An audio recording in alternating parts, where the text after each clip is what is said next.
mkishaanza kuvunja misingi fulani mtalipa adhabu yake. Lazima mambo ya dini, kuingiza dini inakuwa ni sehemu ya siasa, tuache. Ukabila unakuwa ni sehemu ya siasa, tuache.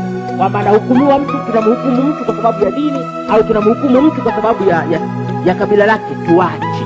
Mahubiri ya chuki yasiwe sehemu ya maisha yetu. Tusiwe maaskofu tunahubiri chuki makanisani. Kuhubiri chuki si sehemu ya dini yoyote ile. Tusidhani tunayo sababu nzuri sana ya kuanza kutukana Waislamu makanisani. Hapa kidogo hatuna dhambi.